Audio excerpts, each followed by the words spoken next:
Welcome to my Media Chops. Unless you've been living on a rock for the last couple years, you probably know that Geass actually had new recap films that came out between 2017 to 2019. These films are Initiation, Transgression, Glorification, and then finally, not a recap film, but the sequel to all those, arguably a setup, was Lelouch of the Resurrection.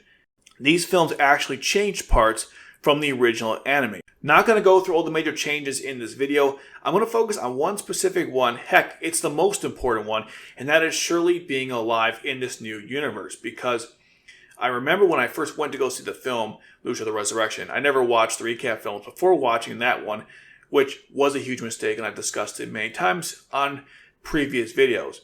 But anyways, when I went to go watch that film, I remember walking out and people were saying they brought back Shirley for what purpose? And that started the whole controversy about Shirley being resurrected in the Lelouch of the Resurrection. That's not actually what happened, but if you only watched that first movie, which many people did because the recap films were available, but it wasn't as widely talked about, and Resurrection was a very highly publicized film when it came out. Anyways, what I'm trying to make is that people didn't like the fact that Shirley was alive.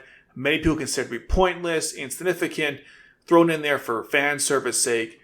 And after going through the recap films and the original and Resurrection, I came to the conclusion that's not entirely true. I want to discuss Shirley's role in the story and also go over the common complaint / critique people have about her role in the new universe and how many of them don't really hold up to scrutiny. And by the end, you'll have a clear sense of what Shirley was trying to do and why I feel that it was actually significant and not pointless. Before I start the video, I just want to say that one, there'll obviously be massive spoilers for Geass, but you kind of know that already. If you know anyone who has questions about Shirley's revival in the new universe, please share them this video because I'm going to be going through everything. And so by the end, you'll have a clear picture of what's going on. And I know there's a lot of questions about it. This video will be that source for all the answers. Without further ado, let's go into first Shirley's role. Just one moment. You... what? Even more. Obviously! See, I'm greed. I want everything you can think of. Then I propose a deal. Equivalent exchange! Huh? I'll give you... More. Awesome! Videos. If you... Please. Like. Share. Comment. And Subscribe. Sorry about that interruption. We're off! Let's hit the road! One thing I have to say immediately is that Shirley wasn't resurrected in this new universe. She never died. I know some people say, was Shirley resurrected? No, she never died. There's a big difference. What they did was, they didn't just say, okay, Rollo tried to kill her, but he failed. They changed the entire circumstances that led up to her death. That means her father, Stefan Narita, Miles' involvement, which was completely removed, by the way, and her working with Valletta under the suspicion that Lelouch could be zero. They removed all that from the films, and instead, Shirley follows around Lelouch throughout the story, and so she never actually dies. That's all they did with that. And the reason why she's not killed in the situation with Jeremiah is because after Jeremiah cancels Charles Geass, he tells her not to get involved, and that's the main reason why she doesn't die. Little does she know that meeting with Jeremiah would actually be one of the catalysts to bringing Lelouch back from the dead. And we'll get to that throughout this video. Just want to throw it out there. Okay, let's go through the very first critique that people have about Shirley's role in the alternate universe. The first complaint against Shirley is that anyone could have done this. You could have hired some goon or maybe not mention it all and it wouldn't be much difference. However, I disagree, and here's why. We know that C2 has a lot of trust issues from her past. Understandably so. I don't have to go into those details. I've discussed C2 enough times on this channel. I'm sure you know what she went through. It would make sense that C2 wouldn't just pick some average mercenary to come and get him. She'd probably pick someone who is close to Lelouch, someone who cares a lot about Lelouch, someone who would have some kind of stake in the matter if something was to happen to him. Someone like Shirley. And that is why she was chosen by C2, because she could trust her to get the job done, because she had her own stake in this. Now, some people said that Shirley has no specific skills or traits that would make her qualified to do this. I guess something like espionage, spy work, things like that. However, I disagree, and here's why. Shirley is an athlete. As we know, she's on the swim team, and she's also pretty strong. For example, she held back Colin in the pool in that famous or possibly infamous picture drama. So we know she's no weakling. So the actual task of carrying Lelouch, however they did that, either through the coffin or the actual body itself, I assume it was the coffin. Although either way would be kind of interesting. Again, I'm not sure how they actually bury people in this world, but I assume it's with coffins. Anyways, she had the physical ability to do so. Now the question is, could she sneak around to do it if she had to? Well, we have one thing we can look at. In the original anime, when Shirley was looking at Lelouch, investigating him because Valletta suspected him of being Zero, there actually are parts where she sneaks around poor Yokozuka, basically undetected by both the Black Knights and Zero. Although Lelouch does see her towards the end, but she got pretty far considering, where she was. Now, I know that there's obviously different circumstances. That was the original timeline. This is the new timeline. But the point I'm trying to make is that we know that Shirley has some capability of sneaking around and doing covert operations. Again, nothing like a James Bond type of thing, but if she had to do this stuff, I think she'd be more than capable to do so. Given the fact that they had to pick a civilian, someone who was not associated with the Black Knights, the UFN, the Britannian military, any of that stuff, but also close to Lelouch. So Shirley naturally fulfilled that role. And that's what C2 meant by when she said that we could move around, we had to pick Shirley, who was a civilian, then nobody would suspect. Okay, so that's the first major complaint that I feel like is debunked. She was the perfect person for this, and you couldn't just hire some random thug to do it. Again, given the circumstance of everything had to go right for this plan, and the delicacy required to make sure it worked.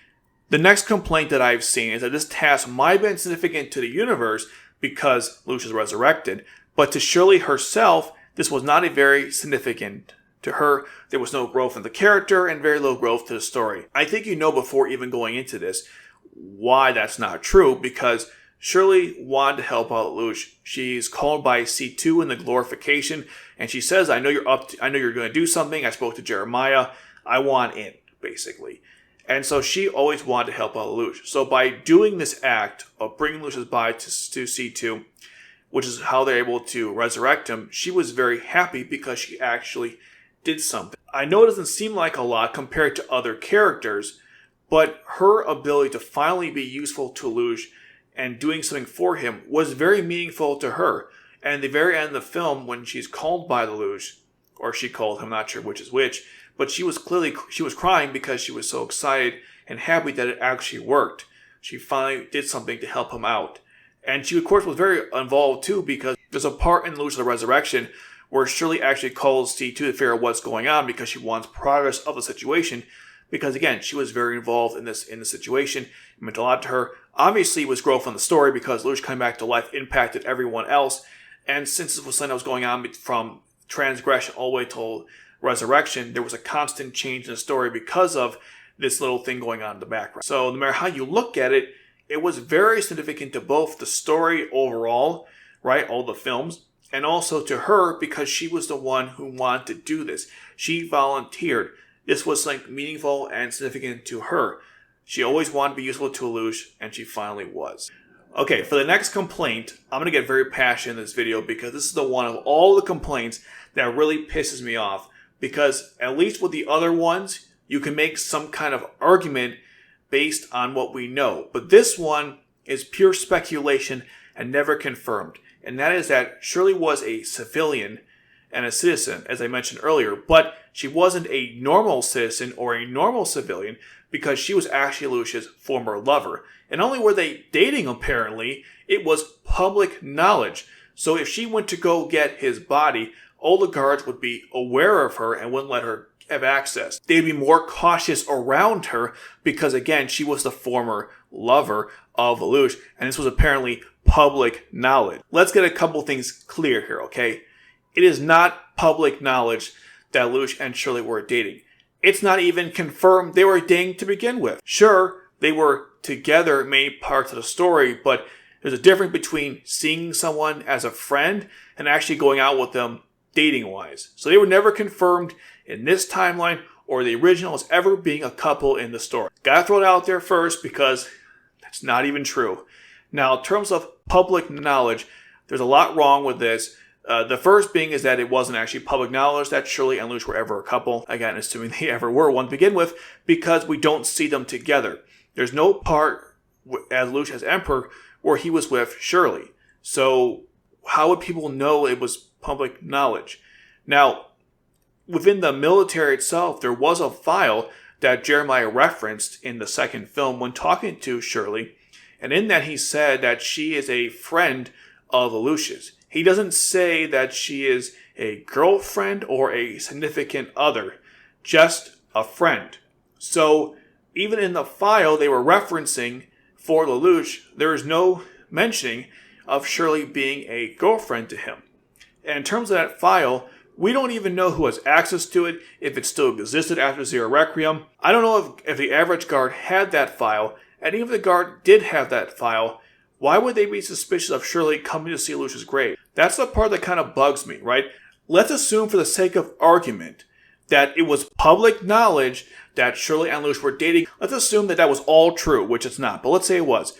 So what? If she wants to go to the grave, are the guards going to be like, you were kind of close to Lucius once, I can't let you in, we're going to watch you stare at the grave for an hour. Even as a former lover, they would just think she was actually just visiting, her boyfriend. Which honestly would be more natural, like she'd have a reason to be there. That actually is a good alibi, because if she goes to the grave, they're like, why is she there? Oh, she was, his girlfriend. Oh, okay, she's paying her respects. They might say, oh, he was kind of evil. She must have messed up too.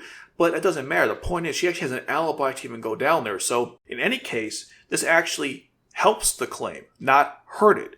But I don't think it's even true that it was public knowledge or that she was dating Lelouch. But if she was, it probably helps the situation because it gives her a reason to actually go down there and no one's really going to question it. Plus, Shirley's kind of cute, so they might say, oh, just let her do her thing. How these situations work. And again, are they concerned about anyone robbing Lucius' body? Probably not. So I don't think it would be too concerned about it. But the point is this, right? They were not publicly dating.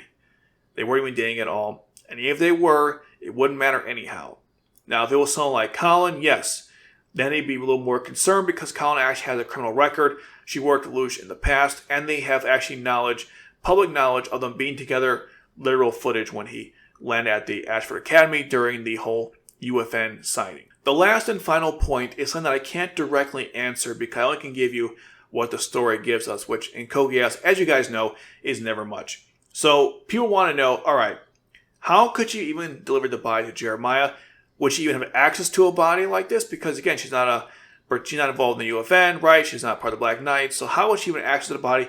How would they even deliver it to where Jeremiah was? Here's my take on that. We know from what C2 said that Shirley delivered the body to the specified location that Jeremiah laid out as to not raise any suspicion and to, of course, get them to their current location. From that, I infer a couple of things. Number one, Jeremiah must have had someone inside working with him to get the body to work with Shirley. They don't state this, but that has to be the case because, yes, Shirley would not have access to the body, and while she could go in broad daylight to visit it, I don't know how she could necessarily get it without, say, someone suspecting her. So Jeremiah must have been working alongside with her to get the body. Number two, if there was some way to get the body to Jeremiah, he again probably had that organized, maybe some kind of transport.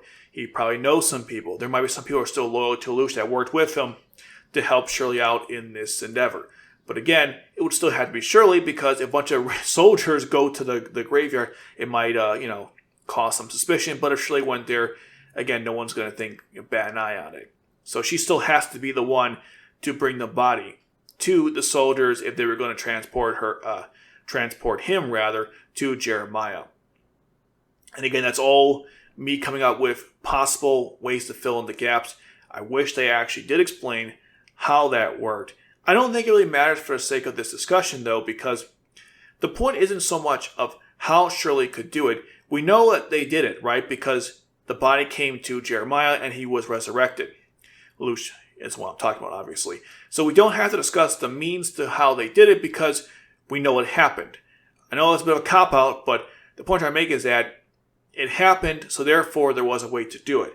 The question has always been, was Shirley the one who should have been that person, and could have been anyone else? And I've argued several times now that is not the case. Because one, she got involved in the story. She volunteered. She was a civilian that no one would ever consider her suspicious. Even if there was some connection to Lelouch as lovers, who cares? They were not comrades in combat, right? They didn't work together in the Black Knights or the Britannia or UFN, none of that stuff. So it doesn't matter if she had some kind of connection to him.